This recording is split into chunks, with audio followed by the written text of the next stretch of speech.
Nonstick પેનમાં ખાવાનું બનાવવાનું કોને નથી ગમતું? નોનસ્ટિક પેનમાં ખાવાનું ચોટે નહીં, બળે નહીં અને વાસણ બી ઇઝીલી ધોવાઈ જાય. પણ શું તમને ખબર હતી આ જ નોનસ્ટિક પેનમાં બનાવેલું ખાવાનું આપણને બહુ જ હેરાન કરી શકે ને ફક્ત એ ખાવાનું ખાવાથી નહીં, નોનસ્ટિક પેનમાં જે ધુમાડો થાય છે, ધુમાડો શ્વાસમાં જાય ને એ પણ આપણા માટે બહુ જ હાર્મફુલ થઈ શકે. તો જો તમે જાણવા માંગતા હોય કે આ નોનસ્ટિક પેન સિવાયના કઈ કુકવેર છે, કઈ કુકવેર આપણા માટે સારી, કેવા વાસણો આપણા માટે નથી સારા અને આ માહિતી મને ક્યાંથી મળી, તો એના માટે ધ્યાનથી સાંભળજો. હું તમને એક વાત કહું.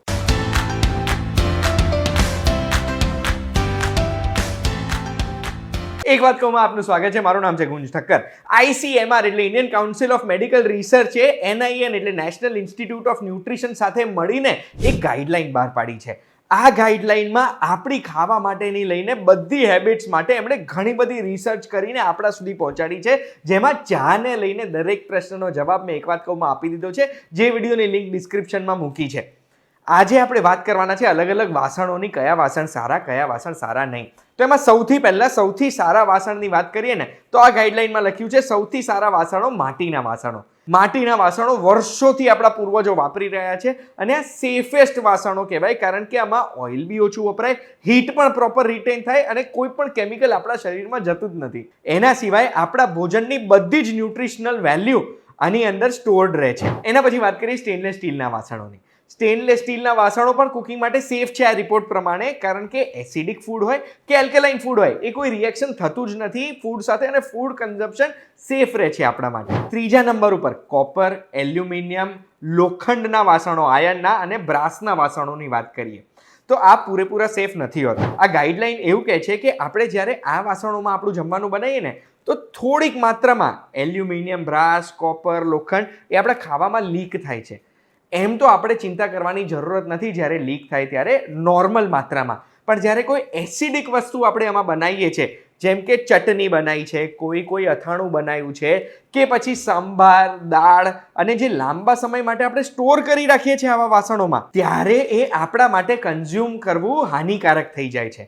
બ્રાસમાં બી એવું લખ્યું છે આમાં કે અનટિન્ડ બ્રાસ એટલે ટીન સાથે રિએક્ટ કર્યા વગરનું જે બ્રાસ હોય ને એ હાર્મફુલ હોય છે. ટિન્ડ બ્રાસમાં પ્રોબ્લેમ નથી. ચોથા નંબર પર ગ્રેનાઇટના એટલે પથ્થરોના વાસણ પર આવીએ.